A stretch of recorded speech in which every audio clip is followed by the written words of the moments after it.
नमस्कार, good morning. सभी मित्रों को 77वें गणतंत्र दिवस की हार्दिक शुभकामनाएं। कल हमने इलेक्ट्रोफोरेसिस के बारे में पढ़ा था और हमने बात की थी इलेक्ट्रोफोरेसिस के प्रकार की, सारे प्रोसेस की, कौन कौन से रसायन उनमें प्रयुक्त होते हैं। आज हम MCQ के बारे में अध्ययन करेंगे। पिछली बार कौन से प्रश्न आए थे और अन्य जो महत्वपूर्ण MCQ है उनको मैंने लिया है। तो बात करें, पिछला एग्ज़ाम गया था स्कूल लेक्चरर का, उनमें एक प्रश्न पूछा गया था SDS सोडियम डोडिसोल जो जेल सल्फेट होती पेज होती है उनमें SDS की क्या भूमिका रहती है। सोडियम डोडिसोल सल्फेट की क्या भूमिका रहती है। ये प्रोटीन को अकुंडलन कर उन्हें शुद्ध धनात्मक आवेश प्रदान करता है। प्रोटीन का विकृतीकरण कर उन्हें शुद्ध ऋणात्मक आवेश प्रदान करता है।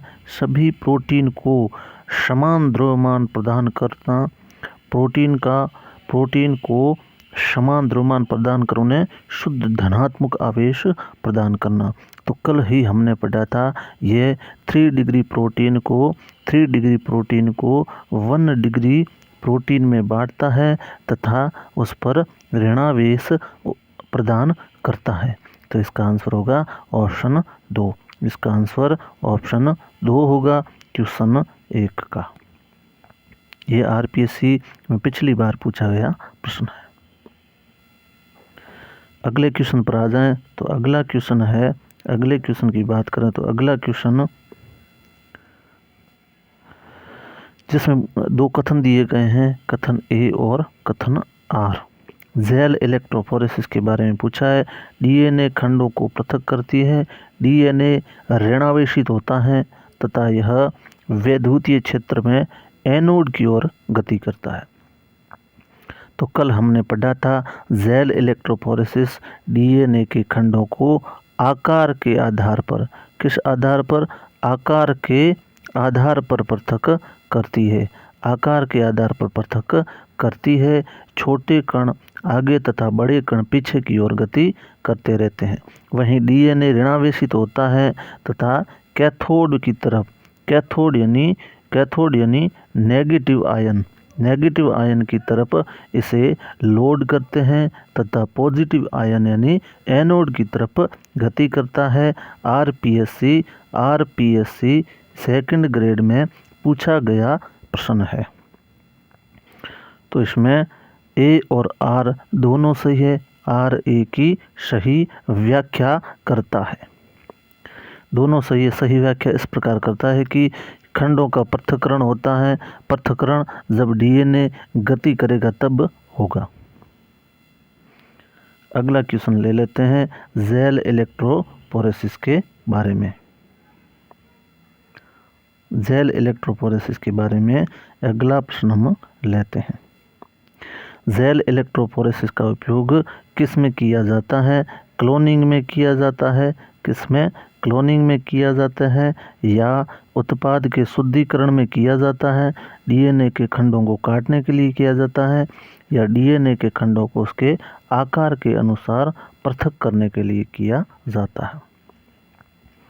रिकॉम्बिनेट DNA के निर्माण में हम बता दें कि इसमें सबसे पहले DNA को काटने के लिए रेस्ट्रिक्शन एंडोन्यूक्लियोज का प्रयोग किया जाता है।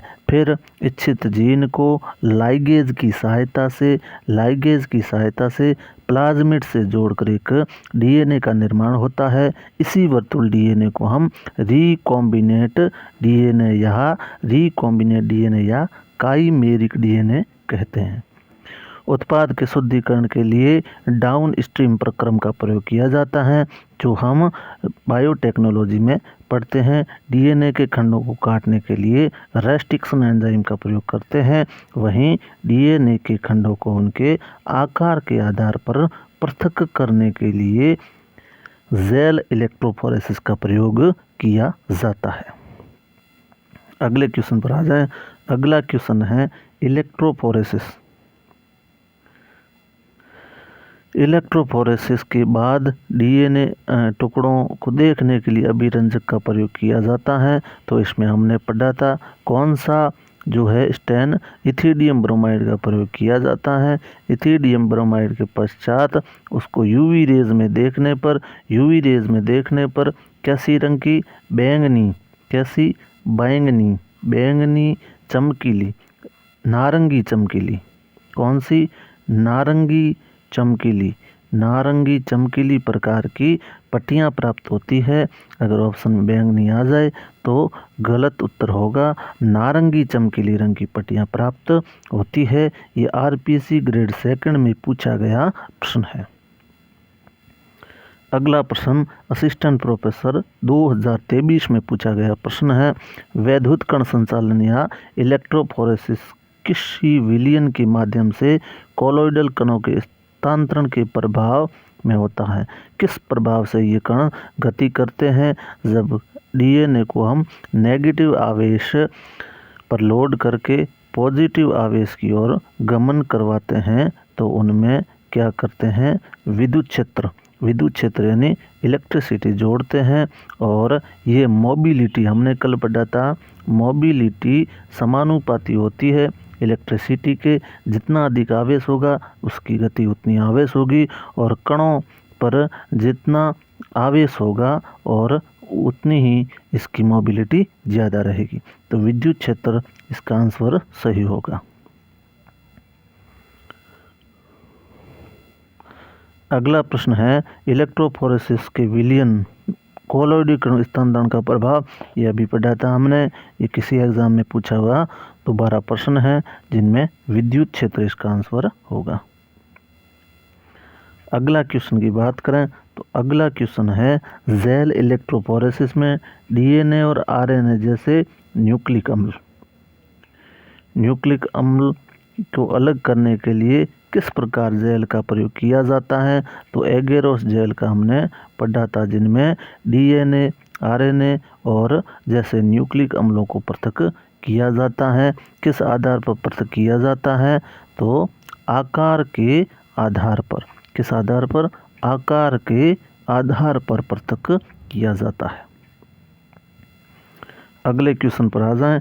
कैपिलरी इलेक्ट्रोफोरेसिस में क्या उपाय हैं जो कैपिलरी ट्यूब के माध्यम से विश्लेषण करने पर एनालाइट को आगे बढ़ाता है?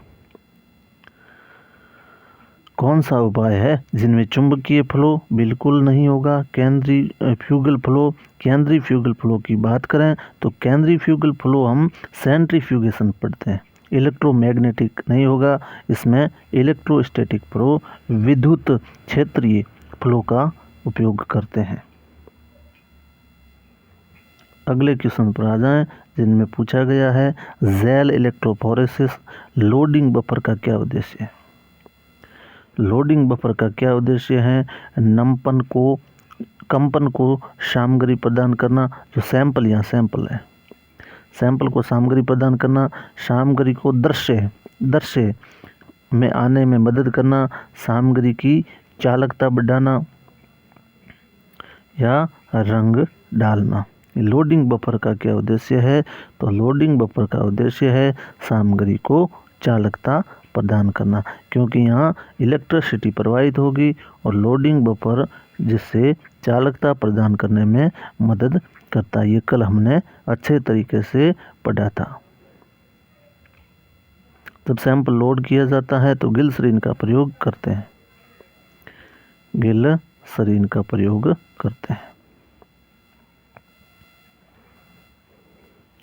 अगला क्वेश्चन है प्रोटीन के विभाजन और विश्लेषण के लिए किस प्रकार की इलेक्ट्रोफोरेसिस प्रयुक्त होती है?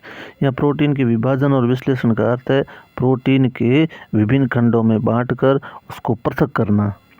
कौन सी इलेक्ट्रोफोरेसिस के प्रयोग में लेते हैं? तो यहाँ पेज इलेक्ट्रोफोरेसिस। कौन सी? पेज इलेक्ट्रोफोरेसिस मुख्य रूप से प्रोटीन के लिए प्रयुक्त होती है। इसमें जो पेज प्रयुक्त होगा वह सेल्यूलोज का, किसका? सेल्यूलोज का। अगले क्वेश्चन पर आ जाएं तो अगला क्वेश्चन है इलेक्ट्रोफोरेसिस में मॉलिक्यूल प्रवास की दर नियंत्रित होती है। इलेक्ट्रोफोरेसिस में हमने पढ़ा था कि जो कण होते हैं वह गति करते हैं। प्रवास का मतलब यहाँ गति करना है। अगला MCQ जब हम करेंगे तो इंग्लिश के वर्ड भी साथ में लेंगे। इंग्लिश का क्वेश्चन और हिंदी के दोनों क्वेश्चन एक साथ पढ़ने वाले हैं। आज अब इंग्लिश का मैंने नहीं लिया है तो आपको चिंता करने की आवश्यकता नहीं है। आप नए आए हो तो हमारे चैनल को सब्सक्राइब करो और वीडियो को ज़्यादा से ज़्यादा लाइक करो। जितने ज़्यादा लाइक होंगे तो मेरा भी मनोबल बढ़ेगा और मैं अगला जो टॉपिक है सेंट्रीफ्यूगेशन लाऊंगा। तो पैरामीटर हमने पढ़ा था मोबिलिटी। मोबिलिटी किसके समानुपाती होती है? इलेक्ट्रिसिटी के समानुपाती होती है, वोल्टेज के समानुपाती होते हैं। वहीं मोबिलिटी जो अणु होते हैं उस पर आवेश के भी समानुपाती होती है तथा मोबिलिटी व्युत्क्रमानुपाती किसके होती है? इसमें जो घर्षण होता है, घर्षण बल फ्रैक्शन बल के व्युत्क्रमानुपाती होती है। तापमान, pH, समय का कोई योगदान नहीं रहता है तो वोल्टेज के समानुपाती होती है। अगला क्वेश्चन देखते हैं। अगला क्वेश्चन है न्यूक्लिक एसिड। न्यूक्लिक एसिड कौन से? DNA और RNA। DNA एक न्यूक्लिक एसिड होता है, वहीं RNA भी न्यूक्लिक एसिड होता है। इलेक्ट्रोफोरेसिस में साइज मार्कर लैडर के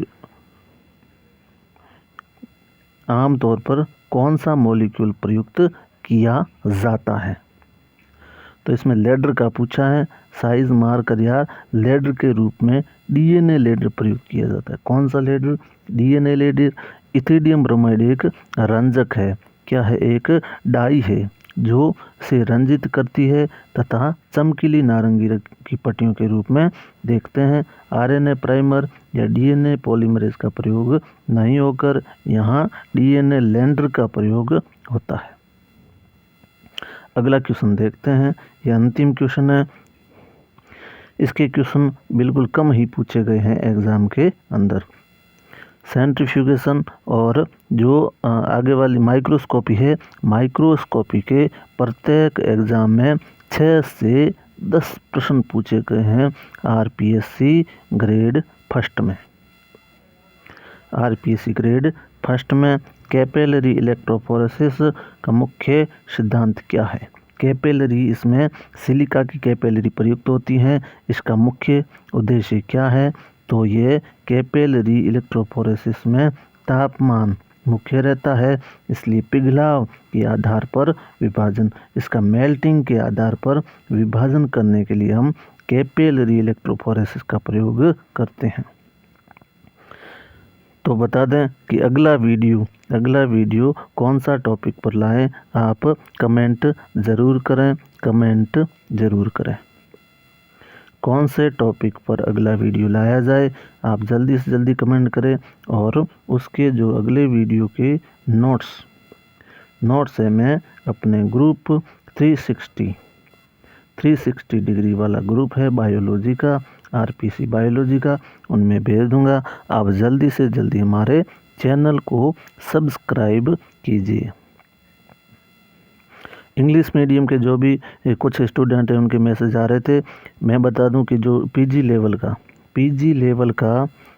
लेवल का पूरा पोर्शन है उनमें हम बता दें कि इंग्लिश वर्ड आप अच्छे से नोट्स बनाकर इसके इंग्लिश वर्ड स्पेलिंग ही लिखनी है। बाकी SDS इसको हम सोडियम डोडीसोल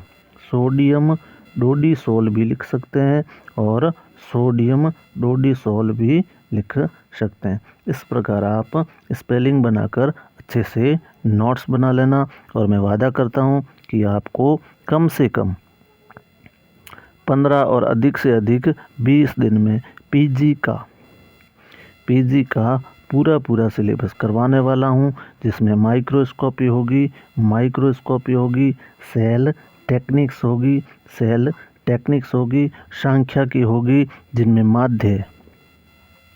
माध्यिका बहुलक आदि निकालने के पूरे फॉर्मूले तरीके सारे आपको बता दिए जाएंगे। ये 30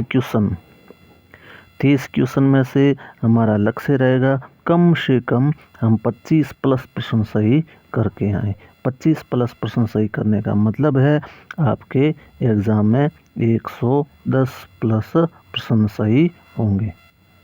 थैंक यू। हमारा सेशन कैसा लगा जल्दी से कमेंट करें। आज का सेशन समाप्त होता है। धन्यवाद।